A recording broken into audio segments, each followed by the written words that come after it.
towards your own personal experience rather than outside. Again, it's not that that's not what everybody here is doing. It's that I don't feel as though it's what most people are doing. And so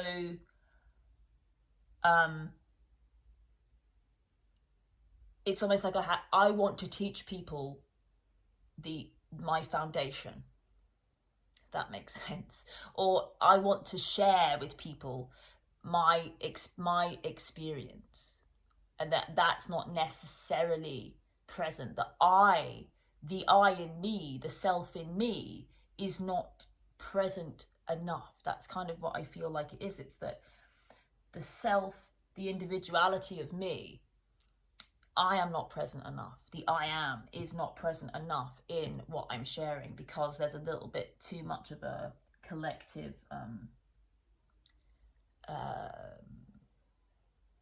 focus.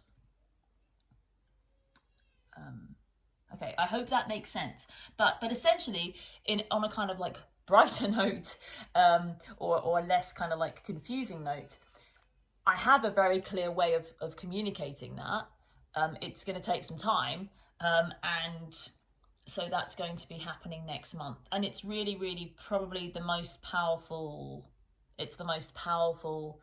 thing that I can communicate, genuinely.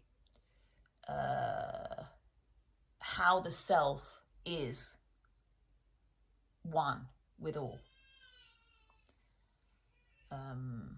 Yes. Okay. Now that's done, we can move into the next part of the reading, which is, well, we can move into the reading. So here is the mirror reading for this week, and off we go.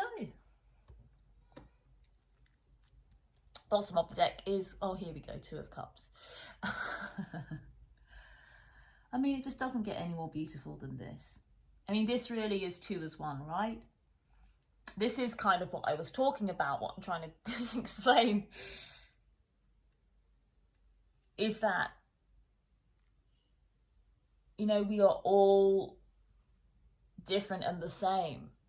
We are all separate and one. We are all kind of like reflections of one another, and yet we are not the same. And we meet in what is the same about us, not necessarily in, well, and in what makes us different equally. We need to be aware of those two things. All that matters in relationship, and if we really want to love, is that we just show up present in ourselves, holding our love, our feelings, not our thoughts, but our feelings, our hearts. That is how we meet everybody in our truth. We meet in our collective truth, in our individual truth. If you want to meet and live in love and peace with all,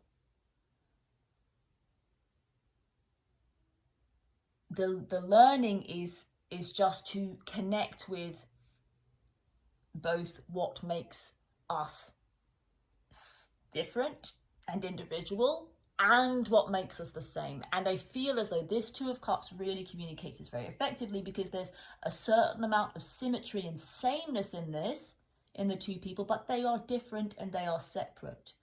And this card represents love, connection, relationship, the soulmate, so to speak.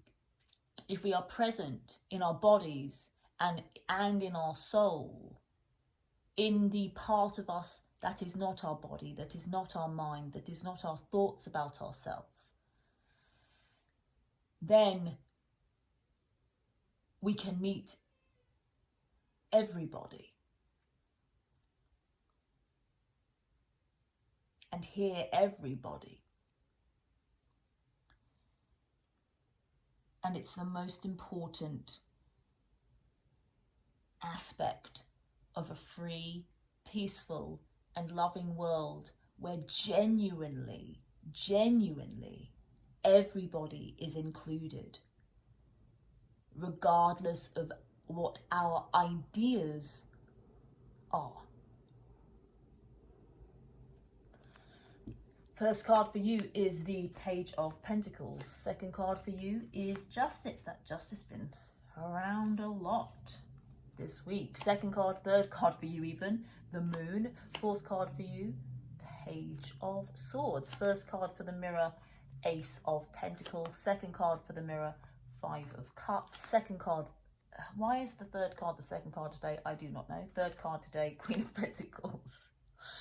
Fourth card, Four of, oh gosh, see, now I don't even know what's third, what's four, what's three. There we go. The Three of Cups. Don't know where that's coming from. What's that from? What's that? Anyway, somebody will know. Oh gosh. I don't mean somebody will know. I mean, if you know, then you know, and that will have a context. Middle cards and bottom of the deck. I mean, look, it's so interesting because I feel like this message is just so central to, this is everything I just said about that Two of Cups is really what this reading is about. It doesn't matter what anybody believes about, tarot cards or me or themselves or the reading or the internet or YouTube, or it really doesn't matter. The core of relationship is kind of that, right? The self in relationship with something that is not the self. That's really kind of what it's about. So, the first card for you, this Page of Pentacles, very interesting. Page of Pentacles, and then for the Mirror on the other side, the Ace of Pentacles. It's very, very pentacle based. So, as what is kind of happening with me, there's a question or a focus on the physical experience, what we're creating, what you are, the world, the material. How is, what is this material thing? What is the world? What is this experience? Because essentially it is about kind of like experience, the material, what is created. Pages are this youthful,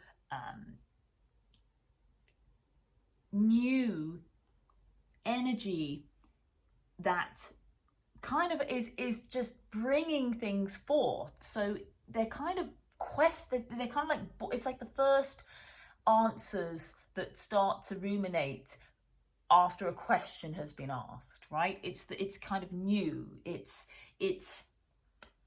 the childlike young aspect of how we view the world. So it's a bit of a page turn, a bit of a newness. And then this Ace of Pentacles, though, represents, again, it's kind of like the beginning and the end. The Ace of Pentacles represents huge wealth of whatever we want to measure in material terms. So, anything that we can really measure. And feeling as though there's a new opportunity in that arena. So it is about, for both you and the Mirror, big opportunities. For you, it's a little bit more kind of, again, the self is more kind of, this is kind of like more philosophical or more whole, or, I sometimes call this like the hand of God. So it's almost like, this is kind of like the essence of it, and the essence of it in its wholeness, of abundance, of the earth, and of the material of what we can experience, of our experience, really. And then this page is more through the experience of the self. So it's like, I hold the pentacle. What is real for me? So, I can say that I've just kind of explained, and everything I just said is that's happening for me. And then from the mirror's kind of like got it somehow. It's kind of like the mirror's